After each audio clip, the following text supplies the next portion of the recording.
नमस्कार शेतकरी मित्रांनो, अखेर तुमच्यासाठी मोठी आनंदाची बातमी. पीक विमा 2025 वाटप सुरू झालेला आहे. प्रूफ सुद्धा मी तुम्हाला या व्हिडिओच्या माध्यमातून दाखवणार आहे.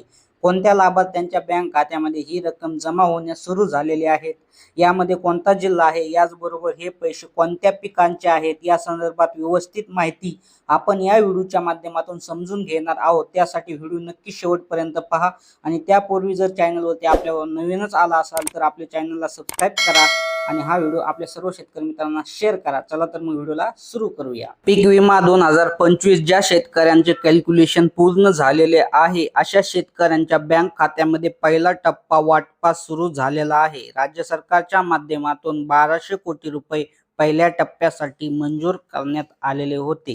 या संदर्भात सविस्तर माहिती आपण मागच्या व्हिडिओमध्ये चॅनलवरती टाकलेली आहे. कृषी मंत्री दत्तात्रय भरणे यांच्या माध्यमातून आदेश सुद्धा देण्यात आलेला आहे. पहिला हप्ता वाटपासाठी ज्या महसूल मंडळांसाठी जे लाभार्थी पहिल्या हप्त्यासाठी पात्र होतील अशा लाभार्थ्यांच्या बँक खात्यामध्ये पहिला हप्ता जमा होण्यास सुरू झालेला आहे. स्क्रीनवरती तुम्ही मेसेज देखील पाहू शकता. नांदेड जिल्ह्यातील काही महसूल मंडळांचे पैसे जमा होण्यास सुरू झालेले आहेत. तुमच्या जिल्ह्यातील सुद्धा लाभार्थ्यांच्या बँक खात्यामध्ये लवकरच पैसे जमा होतील, कारण पहिला हप्ता आहे हा दुसरा हप्ता म्हणजे दुसऱ्या टप्प्यातील जे लाभार्थी पात्र होतील यामध्ये कोणताही जिल्हा असू शकतो. पहिल्या हप्त्यासाठी जे शेतकरी पात्र आहेत अशाच शेतकऱ्यांच्या बँक खात्यामध्ये ही रक्कम जमा झालेली आहे. तुमच्या गावातील एखाद्या शेतकऱ्यांच्या बँक खात्यामध्ये पैसा जमा झाला आहेत असा एखाद्या शेतकऱ्यांच्या बँक खात्यामध्ये पैसे जर आले नसतील तर काळजी करू नका. आठवडाभरामध्ये तुमच्या खात्यामध्ये सुद्धा हे पैसे लवकरच जमा होणार आहेत. सोयाबीनसाठी जे पीक विमा काढलेले होते ते शेतकरी